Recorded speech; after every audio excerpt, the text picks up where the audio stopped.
¿Estamos? Bueno, vamos a darle un arranque.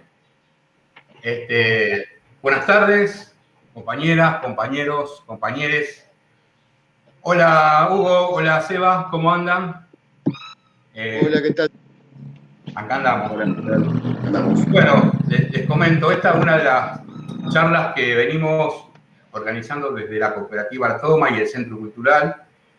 Y un poco, una de las ideas era enmarcarla en la libertad de los presos políticos.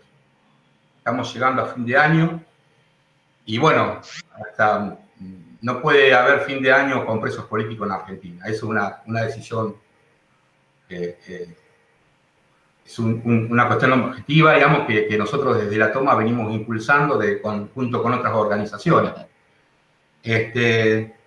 Y también hacer este panel implica una cuestión, digamos, que, digo, la introducción mía va a ser un pequeño análisis de un proceso, porque tanto lo de Sebastián como lo de Facundo en el marco de Hugo, tiene que ver con procesos de resistencia de los trabajadores en la lucha de clase, que se fueron dando en nuestro país, Argentina y en Latinoamérica. Dos elementos importantes para analizarlo, para discutirlo, porque tiene que ver con la resistencia de los trabajadores al neoliberalismo, al ajuste. En el caso de Sebastián, digamos, el tema y de todos los trabajadores que sufrimos a Macri 4 años, este frente antimacrista que hicimos, que nos organizamos, y bueno, es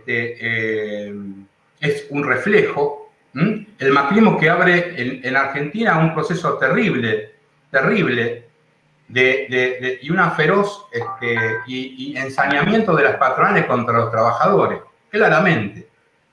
Las patronales y el macrismo nos declaran enemigos a los trabajadores, y su plan de ajuste, pero no solamente su plan de ajuste, sino su persecución, el armado de causa, el tema de quitarnos la mayor cantidad de derechos que nosotros habíamos ganado en estos procesos de lucha a los trabajadores. Más allá de vaciar el país, más allá de robarse todo, más allá de... Pero sí, digamos, de tratar de, con mucha dureza, desaparición forzada de personas, Santiago Maldonado, Rafael Nahuel, la teoría Chocopar, hay un montón de elementos que vienen dándose y que Sebastián y que Facundo son expresiones de esa lucha y son consecuencias y causas de esa lucha. Lo mismo de lo de Facundo. Facundo, no solamente en Argentina el proceso de ajuste se abre, sino se abre en Latinoamérica. A partir de la embajada yanqui, a partir del imperialismo que nos declara y desembarca en Latinoamérica, y también lanza una feroz disputa contra los trabajadores, contra los gobiernos populistas, Venezuela, Colombia, Ecuador, Chile, Brasil con Bolsonaro, y el golpe de Estado en Bolivia. Entonces son dos elementos que tienen que ver con un contexto político que venimos sufriendo y resistiendo los trabajadores en esta situación. Y tanto Sebastián como Facundo son reflejo de esa lucha y reflejo de lo que hicimos los trabajadores, de resistir. Resistir y luchar. Por eso un poco la idea de tener este conversatorio. Pero también digo esto y ya después los presento más formalmente. Nosotros no nos podemos olvidar de Milagro Sala, que sigue detenida. No nos podemos olvidar de Amado Budo, que hoy fue sentenciado. Hoy le dieron sentencia, no sé, 5 o 6 años, pero lo sentenciaron. Injustamente con pruebas armadas. Está el compañero de Liga, está el compañero Julio Adelio. Hay un montón de compañeros que siguen detenidos y con causas armadas y que ya está aprobado. Eso un poco me lo del Facundo, digamos, una causa armada que está aprobada y que estuvimos luchando un montón para que salga. Pero bueno, yo voy a presentar acá formalmente a Sebastián Romero, compañero, delegado de General Motors, compañero militante del PSTU, que estuvo al frente de los despidos en la época de Macri, en la General Motors. Y bueno, perseguido, se tuvo que refugiar en otro lugar porque estaba pedido captura del Interpol. Metieron y detuvieron a uno de sus compañeros, Daniel Ruiz, un año para extorsionarlo, para que apareciera. Eso fue, y una de las causas es haber estado en diciembre del 2007 en la plaza luchando contra la ley previsional y la reforma laboral. Entonces, bueno, pregunta, Seba, ¿cómo estás? ¿Cómo está tu causa? Y dale, te escuchamos. Bueno, la verdad que primero decirle gracias por el espacio que la Toma siempre me dio desde muy chico. Yo conocí la Toma a los 18 años, que empezamos a luchar por becas estudiantiles. Luego conocí la Toma también, después fui de vuelta cuando empecé a militar y cómo abrió siempre y abrazó la causa de los trabajadores. La Toma misma tiene esa historia y agradecerle este espacio que me están dando. Como bien vos decía, esta cuestión de la persecución, los trabajadores la sufrimos desde siempre. Los trabajadores dentro de la fábrica vivimos también en una dictadura, en lo cual una posición frente al conjunto de la burocracia que no le gusta hacer las cosas en asamblea, lo que sea, existe una persecución. Yo y mi compañero Germán Tonero está sufriendo inclusive persecución. Sufrió persecución de la patronal, está con juicios ahí, y bueno, toda la lucha que vinimos dando ahí con General Motors. Ese 2017 fue la verdad que un año en el cual la gente también cansada diciendo basta. Yo también me había organizado con mis vecinos en mi barrio, porque vivo en un barrio de Fonavi de Ruyol y Segui, ahí en Rosario, y las escaleras estaban cayendo. Entonces, ese año no solamente se demostraban las políticas del gobierno que empobrecían cada vez más a la clase trabajadora, sino también la necesidad imperiosa que tenemos los trabajadores de una vivienda digna, de un trabajo que sea, digamos, que se pueda sustentar y no lesionándonos como lo lesionan las multinacionales y toda esa cuestión. Frente a toda esa lucha, el único camino que tenemos es la organización. Es la única forma que tenemos los trabajadores de empezar a exigir un poco de dignidad humana, ¿no? Con todo ese proceso llegó el 18 de diciembre, donde el gobierno de Mauricio Macri quería aplicar el paquete de medidas de las reformas, tanto sea previsional como laboral, y los sindicatos en su momento decían que si pasaba la reforma previsional, después venía la reforma laboral y no había nada que hacer. Y los que estábamos en disidencia decíamos que la única forma que había era organizar una lucha y empezar a exigirle que esa reforma no se diera. En medio de esa situación se dio el proceso del 14 y el 18, donde hubo brutales represión por parte del Estado, utilizando todo el aparato represivo contra el pueblo, no escuchando y aprobando una ley, una reforma que iba a empobrecer y matar de hambre a nuestros viejos, y después de una dura vida de trabajo iban a tener que morir en la pobreza, como murieron muchos. Y eso es una cosa que nos afecta a nosotros, porque se trata de nuestras vidas. Entonces, un militante socialista tiene que poner esa herramienta que es el partido, como lo hicieron la Toma ahí, la organización, y dar el ejemplo de cómo, ¿no?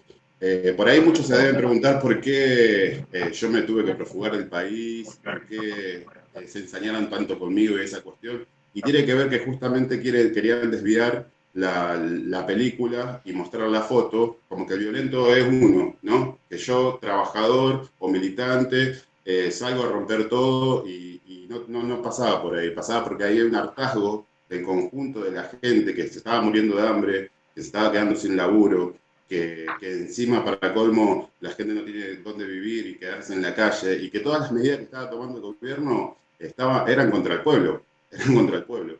Entonces eso es lo que querían ocultar, y por eso también surgió la imagen de lo que es el gordo de Mortero, que soy yo, soy un simple trabajador, que en ese momento tenía rastas, estaba gordo, sí, pero estaba manifestándome contra una reforma que iba a empobrecer a todo el mundo y bueno, de esa manera también ridicularizar un poco lo que es la protesta. Todas esas medidas que toman, tanto sean los medios hegemónicos como todas las instituciones también del Estado, porque el aparato represivo, utilizarlo contra el pueblo, es obvio que la violencia va a generar violencia. Y nosotros no la comenzamos. La violencia eran con las medidas que tomó el gobierno en ese momento. Al punto tal de que me tuve que refugiar del país. Yo estuve casi 29 meses sin conectarme con mi familia, sin saber ellos dónde yo estaba, qué es lo que sucedía, y muchas de las cosas que por ahí se preguntan, ¿no? ¿Cómo uno soporta toda esta situación? Y tiene que ver con el convencimiento y la organización que uno tiene. Yo la verdad que saludo mi organización, estoy muy orgulloso del PSTU y la Liga Internacional de los Trabajadores, pero principalmente de la clase obrera internacional, y principalmente de la lucha. Tengo mucha fe en la lucha y en la organización y la capacidad que tenemos los trabajadores de organizarnos y exigir. Así pasó en la fábrica, así pasa en todas las movilizaciones masivas que tenemos y la exigencia todo el tiempo que se respeten los derechos humanos. Por eso nosotros venimos de una cultura, venimos de una educación de lucha a la clase obrera, ¿entendés? Que se tiene que transmitir, que eso no se tiene que morir. Porque pasa lo que pasó con el compañero acá en Bolivia, que volvió una dictadura y los gobiernos utilizan de una forma u otra todas las instituciones siempre para golpear al trabajador. Y eso es una manera que tenemos que empezar a terminar, principalmente haciendo el debate, la discusión, plantando un plan de lucha obrero que resuelva el problema del hambre, que resuelva el problema de la injusticia, que resuelva el problema de que la gente está viviendo en la calle. Nos obligan a vivir como animales, quiere que sobrevivamos en un mundo donde si vos no tenés un trabajo, no tenés un hogar donde ir, ¿cómo vas a sobrevivir? Entonces, y esto la pandemia lo puso todo en claro.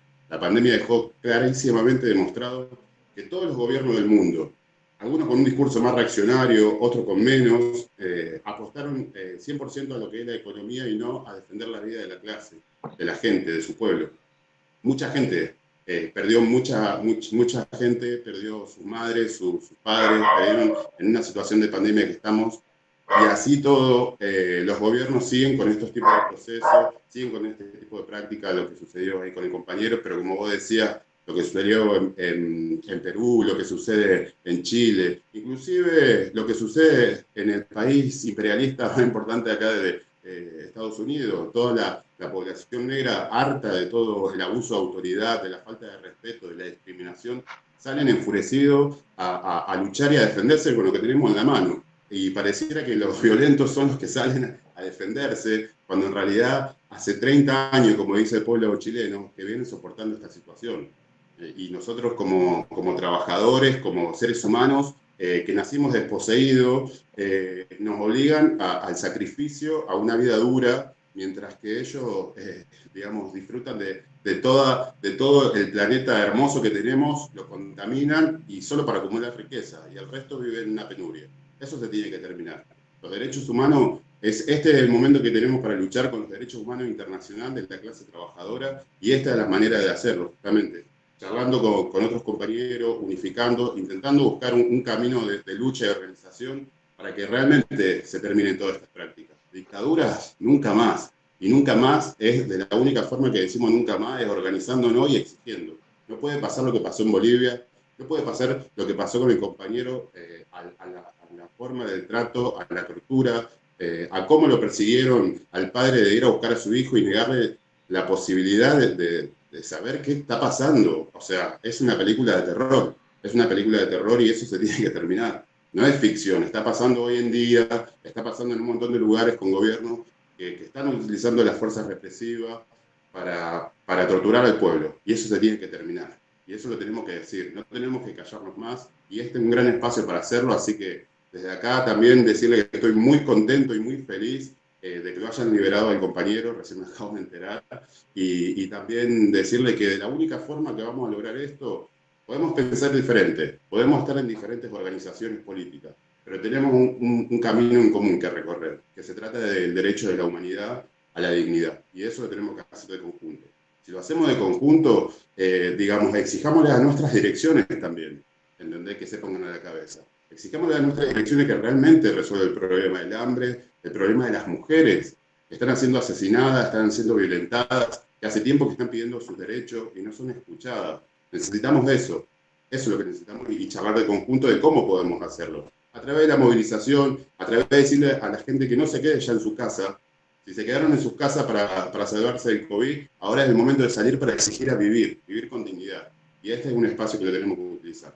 Así que saludo, gracias a todos, gracias por la enorme unidad que hicieron y pudieron sacar a mi compañero Daniel Ruiz y César Aracaki de la cárcel, en el cual fue procesado por el mismo hecho que yo. Estoy ahora en prisión domiciliaria y toda la unidad de campaña que necesitamos para defender a los luchadores.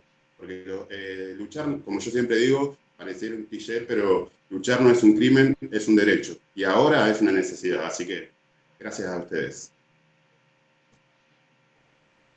Gracias, Eva. No, gracias a vos por tus palabras y tu reflexión. Digo, nosotros estamos pensando eso, digamos. Los compañeros de la toma, la cooperativa. Digo, porque tanto vos como Facundo transitaron por este lugar. Digo, militaron y nosotros nos consideramos militantes de la toma, digamos, porque enseguida se solidarizaron con nuestra lucha. Enseguida también estuvieron en la toma solidarizándose, preocupándose por qué nos pasaba. Y la toma tiene algo especial, eso, que yo un poco, viste que, digo, a ver, eso, capaz que si se ponen a tomar un café Boy y Facundo, no se pongan muy de acuerdo, pero están en la toma, digo, y eso es un reflejo de la solidaridad y de lo que estamos construyendo, esta convivencia, esta uniformidad, digamos, y pluralidad de pensamientos en un lugar, contrario a esto lo que vos decís, de reventarnos con su pensamiento único, de creernos que este es el único sistema, de creer que esta es la única salida, y de creernos que nosotros lo único que somos es una fuerza de trabajo y nada más. Digo, entonces, me parece que toda esta cuestión y cómo vamos a reforzar, digamos, estos debates que se fueron, porque el tema del racismo, de la xenofobia, de las persecuciones, digo, a ver gente paseando en un Falcon verde y diciendo con una sigla "sí a la vida", refleja lo que los sectores sociales, cuáles son los sectores sociales que están, que tienen el odio de clase, el odio contra los trabajadores, el odio contra los negros, el odio contra todos, digamos. Entonces, pobres. Claro, contra los pobres, digo, y los negros, son pobres, son negros y eso. Entonces, para hacerlo metiéndonos, y hablar de Facundo Molares, militante del Partido Comunista, compañero que anduvo por la toma, fotoreportero de la revista Centenario, cubre el golpe de Bolivia, lo apresan, lo detienen, sin ninguna causa, y termina en una de las peores cárceles, detenido en una de las peores cárceles de Bolivia, y atado y esposado a una cama, salvajemente, digamos.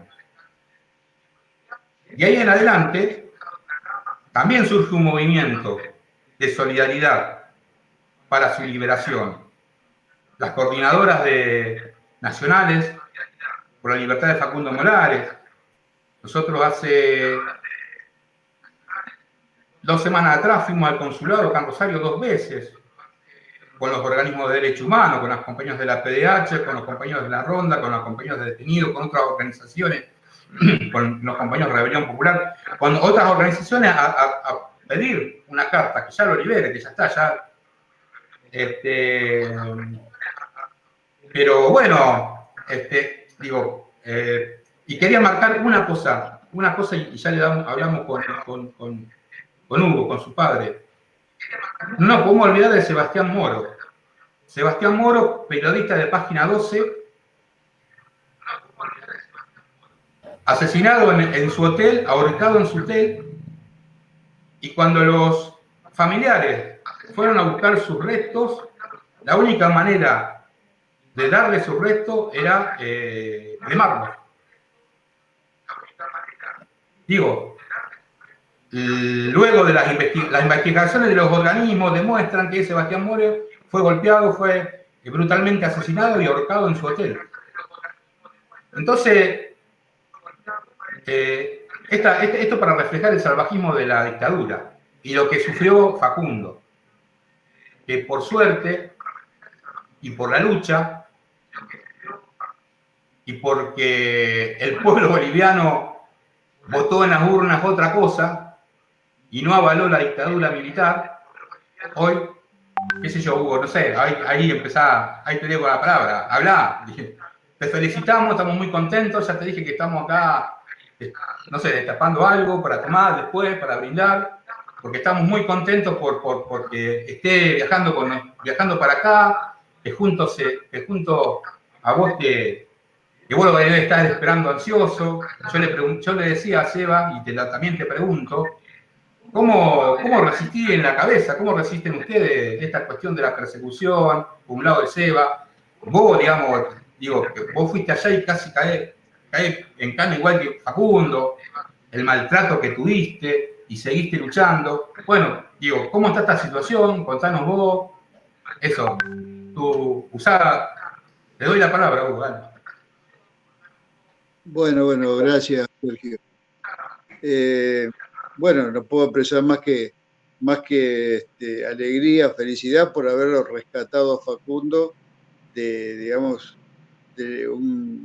primero que nada, lo que sufrió durante todo un año de dictadura y ahora en democracia, si bien la predisposición del gobierno democrático es totalmente distinta y favorable, de cualquier manera siguen enquistados en el sistema, en la burocracia intermedia, personajes de la derecha o burócratas muy perversos.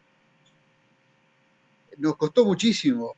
Nosotros sufrimos como familia tremendamente toda esta situación, pero nunca nos sentimos solos. Recibimos el apoyo de multitud de personas, de organismos de todo tipo, políticos, sociales, religiosos, católicos, musulmanes, judíos, organismos de los más diversos. Todos ellos nos acompañaron en esta lucha. Tuvimos que pelear mucho. En principio no conseguimos abogados, porque los abogados tenían miedo de litigar en contra del sistema dictatorial. Después conseguimos un abogado. De cualquier manera, el sistema judicial boliviano en manos de la dictadura es terrible, pero es un sistema que se arrastra de la época colonial. Simplemente lo que hizo la dictadura fue acentuarlo y usarlo para su provecho. Pero de cualquier manera es un sistema perverso. Bueno, todo eso nos llevó un sacrificio enorme. Facundo tiene 7 audiencias de cesación de prisión preventiva suspendidas alegremente por el juez, con una duración no mayor de 5 minutos, 6 minutos. La 7ª fue en democracia y la 8ª fue la que conseguimos la libertad provisional. Realmente fue los tropiezos, las trabas, digamos, las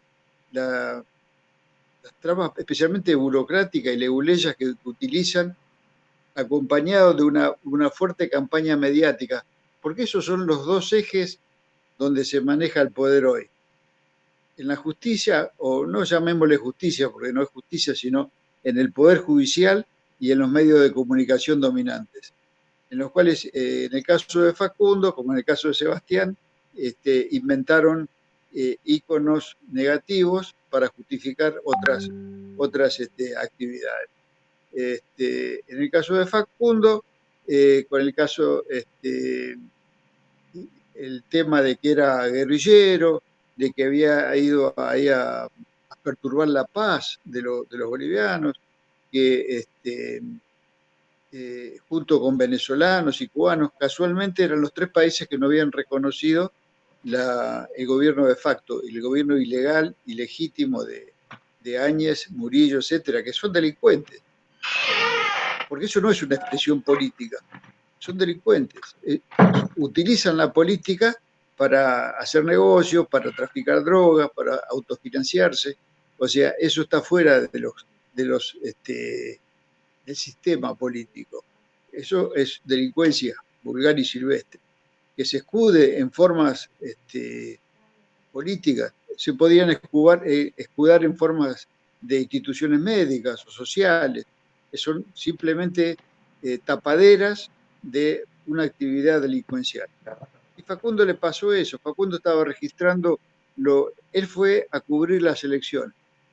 Como vio cómo venía todo el clima, se quedó, lo consultó con el director, con Leo Juárez, le dijo que sí, que se quede a cubrir los acontecimientos posteriores, y esos acontecimientos se desencadenaron en luchas entre partidarios. Partidarios que defendían el sistema democrático y partidarios que eran golpistas. Dentro del bando de los golpistas hubo dos personas que murieron, que eran golpistas, eran antidemocráticos, eran gente que estaba al servicio de la derecha, de los pititas de Santa Cruz de la Sierra, que son los que hoy son catalogados como víctimas. Ahí eso pasó el 30 de octubre. Facundo cae preso el 11 de noviembre y el 29 le arman una audiencia cautelar. En todo ese lapso Facundo nunca había sido ni nombrado, ni mencionado, ni acusado, ni visto, ni con testigos, ni nada. Pero era útil hacerlo pasar por digamos, el enemigo público, y eso con sus fieles servidores de la prensa mediática predominante de Santa Cruz y en general de toda Bolivia, lo hicieron esa imagen, construyen imágenes que después, si duran o no duran, o son corroboradas por la realidad, no importa, ¿no? Es una el miente, que algo quedarás de Goebbels, que es una de los 11 principios del poder. Lo manifestaron en el caso de Facundo, pero tremendamente. Todavía siguen, pero ya no con esa virulencia, porque ya estaban vacíos completamente de elementos. Es una causa que yo la he hecho, yo tengo la causa en mi poder, el acta de acusación, la he hecho ver con otros colegas, con gente que está en el derecho penal, y opinan todos como yo, que es un mamarracho, ¿no? Es más, en la Embajada Argentina se la hizo llegar al ministro de Justicia actual de Iván Lima, el ministro de Justicia de Bolivia, y él declaró públicamente que esa causa, él como abogado, no encontraba ningún mérito, ninguna prueba, ni siquiera indicios para acusar a Facundo. Lo que sí encontraba es que se habían violado todos sus derechos humanos, y recomendaba a la Fiscalía General que revise la causa. No, la Fiscalía General no lo hizo, por esas cuestiones del poder, del asentamiento. Este gobierno recién está empezando y tiene rémora de la dictadura. Así que tuvimos que seguir todo el camino legal, por decirlo así, con trampas, con triquiñuelas, con falsedades, hasta que ya no pudieron de ninguna manera demorar la salida de Facundo. Y también encontramos la verdad que vale rescatarlo y vale mencionarlo, el cambio de actitud de la Cancillería argentina. Si bien en el año que duró la dictadura nosotros reclamamos y criticamos y fuimos a la Cancillería argentina, no encontrábamos respuesta a nuestros reclamos, siempre la excusa era de que no tenían diálogos y no reconocían al gobierno dictatorial boliviano. Y cuando cambió el gobierno, tengo que reconocer que sí, que cambió la actitud de la Cancillería y recibimos todo el apoyo. En realidad, Facundo, sin el apoyo del consulado, la embajada y la Cancillería, hoy seguiría detenido, porque las trampas y digamos, el poder que conservan estos sectores es muy embromado, es muy duro y muy difícil de desentrañar. Por supuesto, el hecho de que Facundo fuera una persona pública, conocida y con el apoyo de todos los organismos del mundo, de la Argentina, de Bolivia también y de todo el mundo, los ponía en una situación difícil de sostener porque era todo ilegítimo, ilegal. Pero en el caso de la acusación en la que está imputado Facundo, son como 14 personas. A él lo acusaron a él, lo imputaron y después lo acusaron, al médico que lo atendió, a la mamá del médico que lo atendió, a la directora, la administradora de la clínica donde fue atendido, los primeros auxilios me refiero. Está también el exalcalde de Montero, una candidata a diputada en ese momento que ahora ya asumió como diputada, Daisy Choque, todos del MAS, todos del MAS. Y si no eran del MAS, sospechosos de ser del MAS. Imagínense que detuvieron al médico porque lo atendió, o sea, cumplió con su juramento hipocrático. La mamá del médico, la directora administradora de la clínica, estaban inmersos en una orgía de poder y de venganza y de rencor. Bueno, contrastando con todo esto, nosotros hoy tenemos una felicidad inmensa, porque imagínense que Facundo estuvo un año internado en el hospital, lo arrancaron del hospital, le arrancaron todas las conexiones, lo tiraron en la cárcel de Palmasola, policía sin autorización, sin autorización judicial de ninguna clase, lo tiraron en el hospital de Palmasola en el suelo, estuvo 3 días, cuando el cónsul lo fue a buscar, porque el cónsul se enteró por los medios, nunca le comunicaron nada, lo volvieron a secuestrar, lo llevaron a Chonchocoro, lo tiraron en Chonchocoro en el buzón, con enfermedades renales, con todo lo que tenía. Conclusión, con todo esto, la salud de Facundo empezó a desmejorar, y hace 20 días atrás debieron internarlo de emergencia. Lo llevaron al Hospital de La Paz y le dieron una aspirina y un diurético y lo llevaron de vuelta a la cárcel. Eso fue un miércoles. Un viernes. El lunes lo volvieron a internar de emergencia, le sacaron sangre, le hicieron unas radiografías y lo volvieron a llevar a Chonchocoro, a la cárcel de vuelta. Es una cárcel que está a 4.500 metros de altura, tiene 8 o 9 grados bajo cero de temperatura, la cárcel no es una cárcel más, es la peor cárcel de Bolivia, la peor de todas, la más rigurosa, la más donde van los condenados, y Facundo tenía prisión preventiva. La tercera vez que lo internan, porque movilizamos embajada, consulado, cancillería, nosotros, nuestro abogado, conseguimos que quede internado. Cuando está internado tiene insuficiencia renal, problemas, dificultades respiratorias, dificultades cardíacas y líquido en los pulmones. Le sacaron 8 litros de líquido en los pulmones. Cuando van a hacer el protocolo de internación, tenía COVID. Todo eso es consecuencia de la cárcel que sufrió. las torturas, los malos tratos, los vejámenes. Y lamentablemente, o sea, yo siento una alegría inmensa porque Facundo está volando, todavía no llega a la Argentina, pero está volando en un vuelo argentino.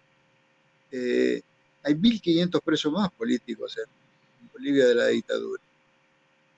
Y ahí, ¿quién los defiende? ¿Cuánto se demora un gobierno para tomar una medida urgente? Porque eso, uno puede... Yo entiendo que uno como, digamos, presidente, equipo de gobierno, tenga que sumar su tiempo para analizar lo que hizo el gobierno anterior, legítimo o no, y que diga, bueno, en petróleo vamos a modificar la política, en trenes vamos a modificar la política, etcétera. Pero cuando hay seres humanos de por medio, no se puede demorar mucho más eso. Y eso es una lucha pendiente. Los 1.500 detenidos políticos que hay en Bolivia hoy, es una lucha pendiente que nos debemos. Bueno, esto es lo que soy. Hoy, si me hubiesen hecho este reportaje ayer, hubiese estado en un estado de angustia. Hoy estoy bien, estoy contento por Facundo y que lo vamos a tener pronto en casa. Dale, nosotros también, che, estamos muy, muy contentos, muy, muy alegres. Me acuerdo cuando viniste a la toma, creo que fue en marzo, 20 y pico de marzo, y tenía un estado de angustia. Es más, estaba muy angustiado. Además, Facundo estaba en peligro de muerte, así que, pero bueno, muy contentos, y les mando algunos saludos a los dos compañeros, digamos. Está Norma Ríos, vicepresidenta de la PDH, les mando un saludo a Seba y a Hugo también, y a Facundo. La Verónica Buceño, que es presidenta de la PDH Rosario, también están viéndolos. Bueno, Carlos, los compañeros de la toma, Ana Moro, de la Ronda de Madres, los compañeros de la coordinadora de Facundo, los compañeros del PSTU, digamos. Hay gente que está enganchándose y que está así, digo, estamos todos gritando, no más presos políticos. Estamos todos gritando y estamos haciendo fuerza por eso, porque creo que un poco lo que vos decías, y un poco lo que decía el Seba, y lo que está pasando en Bolivia y lo que está pasando en Chile. Digo, nosotros desde la PDH tuvimos una intervención en Bolivia y fuimos a tomar testimonio de la masacre de Zancata, digamos, ahí en Bolivia. Fuimos a Chile y un compañero nuestro encontró a Sebastián Marín preso, detenido, y nadie sabía, y lo logramos sacar. Pero ¿cuántos presos políticos hay en Latinoamérica por luchar? Entonces, me parece que ese es uno de los ejes centrales nuestros, de los trabajadores, colectivamente, todos, más allá de lo que pensemos, más allá de lo que podamos discutir de política, más allá de lo que podamos entender de lo que es el gobierno de Fernández o no, digamos.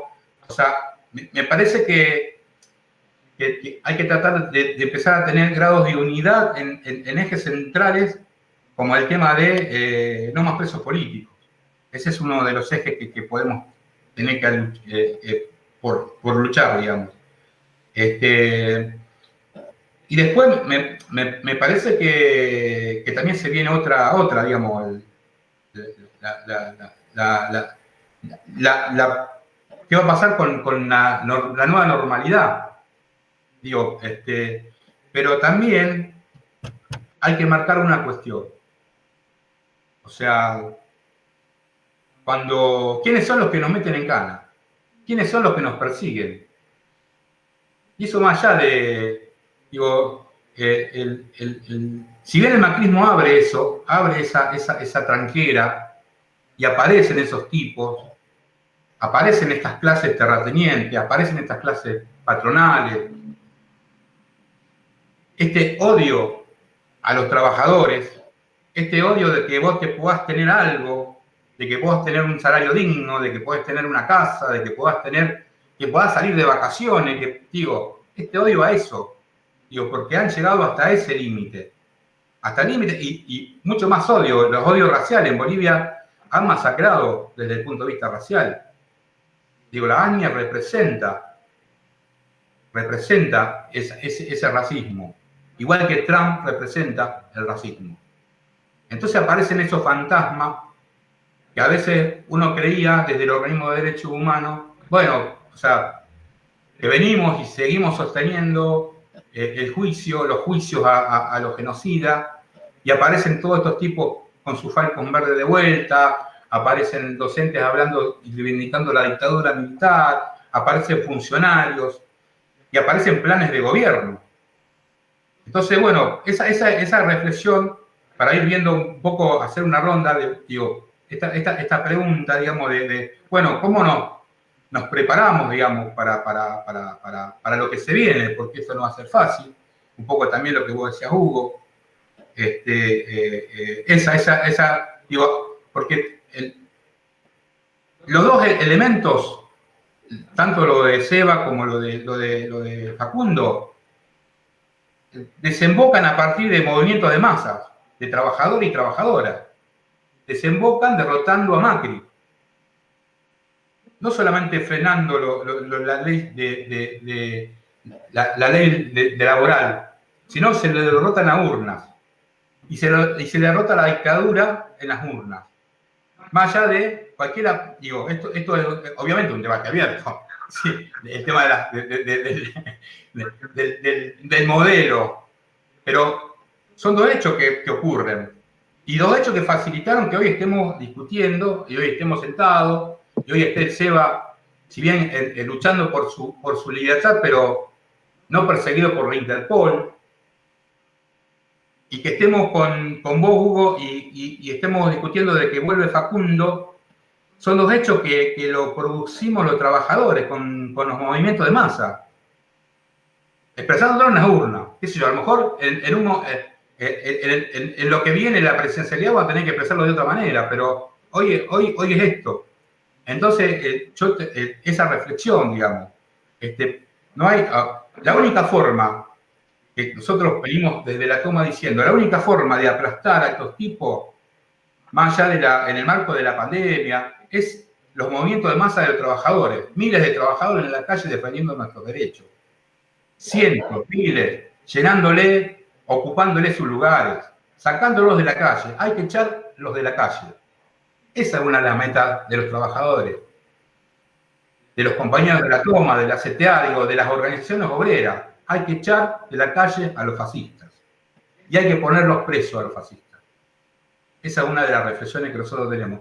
Dejo, digo, un poco para Seba y para Lugo, para ir cerrando un poco el coso. Sin decirle que están invitados, obviamente, Seba, Hugo, Facundo, los queremos en la toma el año que viene, porque se nos vienen los 20 años y bueno, pensamos a tirar la toma por la ventana, queremos que estén, queremos una foto de Facundo con la gorra de la toma, Hugo. La queremos así, pero también lo queremos acá en Rosario, están las puertas abiertas. Ustedes saben que la toma está para ustedes, para los trabajadores, para todos los que luchan, las puertas están abiertas. Los dejo con esta reflexión y bueno, Seba. No, bueno, sí, un poco extensa, ¿no? En el sentido de cómo resolver todos los problemas que tenemos los trabajadores a nivel internacional, ¿no? Empezar por eso, justamente decís vos, la única forma que vamos a lograr hacer la discusión es en la movilización, en la unificación, en empezar a debatir y a discutir todos estos temas para terminar. Si bien, como planteábamos, tuvimos un triunfo de sacar al kirchnerismo a través de las urnas, también tenemos que ahora hacer lo mismo que dijo el gobierno cuando asumió. Él dijo que si estaba haciendo algunas cosas mal, se la hagamos saber, y la única forma que se la podemos hacer saber es a través de la movilización, de unificando y ver de qué curso va a tomar el país en este mundo colapsado por la pandemia, en esta situación donde todavía las enfermeras y los enfermeros y médicos de los hospitales públicos están saturados, están bastante estresados. El tema de reconocer a las enfermeras por su profesión, que están dando la vida, hoy en día están exponiendo para defender la vida de la población.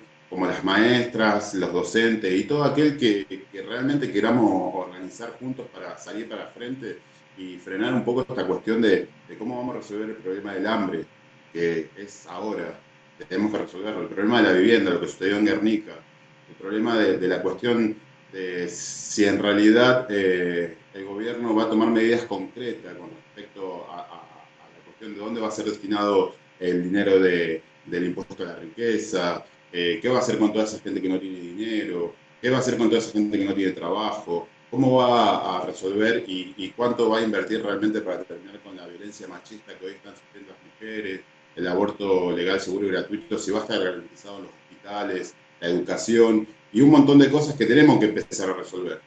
Y lo vamos a hacer justamente eso, en la unidad, a través de las luchas, en las movilizaciones y exigiendo dignidad humana. Ese es el único camino que yo veo posible y de la única forma que vamos a garantizar que los gobiernos tampoco tomen el aparato del Estado y se enriquezcan o lo utilicen al servicio de una clase dominante, que hoy por hoy la justicia está al servicio de quiénes, ¿no? Porque yo, por haber tirado un mortero, una pirotecnia de venta libre en el medio de una plaza, en una manifestación, tuve que estar prófugo, mi compañero estuvo 3 años detenido, ahora está pasando un juicio farsa donde está demostrado que no tienen herramientas para seguir enjuiciándolo y sigue presentándose todos los lunes junto a César Arakaki, el compañero del PO, y toda esta situación que Hugo hablaba de todo ese laberinto que nos hacen meter a través de las legalidades y toda la burocracia, cómo afecta la vida de los trabajadores. Bueno, eso se tiene que terminar y lo tenemos que resolver.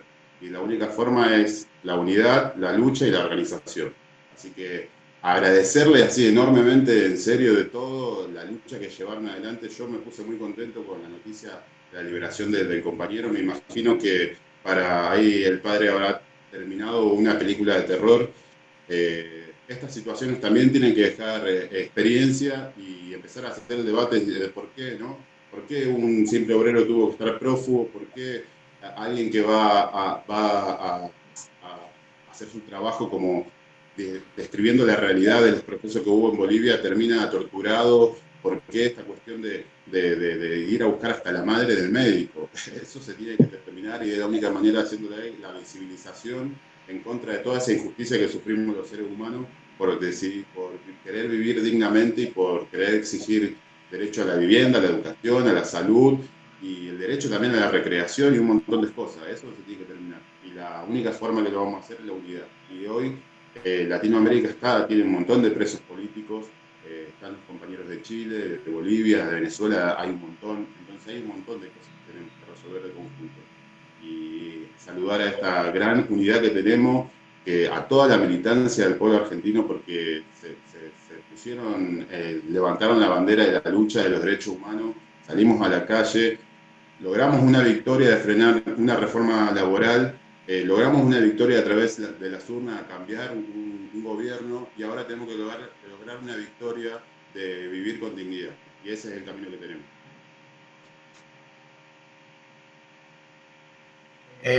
Gracias, Sebas. Nosotros desde acá saludamos a todos los compañeros que nos acompañaron, porque capaz que se corta. Así que desde ya los saludamos y ya nos invitamos nuevamente a la toma. Y bueno, dale, Hugo, te damos la palabra.